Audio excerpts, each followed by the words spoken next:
आपने वो कहावत सुनी ही होगी कि जब ऊपर वाला देता है तो छप्पर फाड़ कर देता है। कुछ ऐसा ही हुआ है केरल के कोच्चि में रहने वाले बाबू जॉर्ज वालावी के साथ। जी हाँ, बाबू जॉर्ज करीब 43 साल पहले कंपनी के 3,500 शेयर खरीदकर भूल गए थे। हाल ही में जब उन्होंने इन शेयरों की खोज खबर ली तो पता चला कि इनकी कीमत 1448 करोड़ रुपए हो गई है। बाबू जॉर्ज का दावा है कि कंपनी के शेयरों के असली मालिक हैं वो, और कंपनी उन्हें रकम देने में आनाकानी कर रही है। अब वो भारतीय प्रतिभूति एवं विनिमय बोर्ड यानी कि सेबी की शरण में गए हैं और उन्हें उम्मीद है कि उन्हें सेबी से न्याय जरूर मिलेगा। बाबू जॉर्ज और उनके परिवार के सदस्य अब ये साबित करने में लगे हैं कि कंपनी के शेयर्स के असली मालिक वही हैं, क्योंकि रकम 1448 करोड़ रुपए इतनी ज्यादा है जिसकी वजह से कंपनी उन्हें पैसे देने में आनाकानी कर रही है। न्यूज एजेंसी आईएनएस और कई अन्य मीडिया रिपोर्ट्स के अनुसार कोच्चि में रहने वाले बाबू जॉर्ज वालावी और उनके 4 रिश्तेदारों ने Mewar oil and general mills limited के साल 1978 में 3500 शेयर्स खरीदे थे। उस समय ये उदयपुर की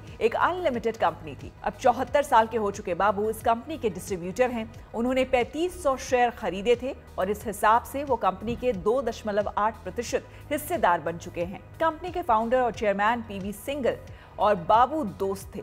कंपनी अनलिस्टेड थी और कोई डिविडेंड भी नहीं दे रही थी। इसकी वजह से कुछ साल बाद ये परिवार अपने निवेश के बारे में भूल गया। साल 2015 में बाबू कुछ पुराने दस्तावेज देख रहे थे तो उन्हें याद आया कि उन्होंने उदयपुर की एक कंपनी में निवेश किया था। बाबू के पास असली शेयर डॉक्यूमेंट थे और उन्होंने शेयर्स के बारे में और जानकारी जुटाने की कोशिश शुरू कर दी।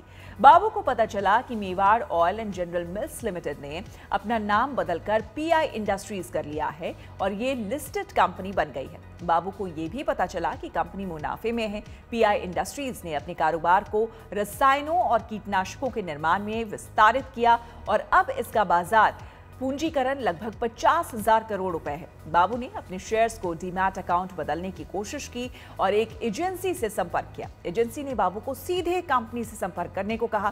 कंपनी से सीधे संपर्क करने पर बाबू और उनके परिवार को तगड़ा झटका लगा। असल में कंपनी ने यह मानने से इनकार कर दिया कि बाबू उसमें किसी तरह के हिस्सेदार हैं। कंपनी का कहना है कि साल 1989 में उनके शेयर किसी और को बेच दिए गए। बाबू का आरोप है कि पीआई इंडस्ट्रीज ने गैर कानूनी तरीके से डुप्लीकेट शेयर्स का इस्तेमाल करके उनके शेयर्स किसी और को बेच दिए। जब बाबू और उनके रिश्तेदारों ने शेयर खरीदे तो उन्हें कंपनी में 2.8% हिस्सेदारी मिली थी और इसके हिसाब से अब इस परिवार का स्वामित्व 42.28 लाख शेयरों में तब्दील हो गया है। बाबू ये जानकर हैरान रह गए हैं कि उनके पास अभी पीआई इंडस्ट्रीज के जो 42.8 लाख शेयर्स हैं और उनकी शेयर बाजार में कीमत 1448 करोड़ रुपए हो चुकी है। साल 2016 में पीआई इंडस्ट्रीज ने बाबू को मध्यस्थता के लिए दिल्ली बुलाया, लेकिन बाबू ने इनकार कर दिया। इसके बाद कंपनी ने बाबू के डॉक्यूमेंट्स की जांच करने के लिए 2 बड़े अधिकारी केरल भेजे। इसके बाद कंपनी ने यह माना कि बाबू के पास मौजूद डॉक्यूमेंट्स असली हैं, लेकिन कोई कार्रवाई नहीं हुई।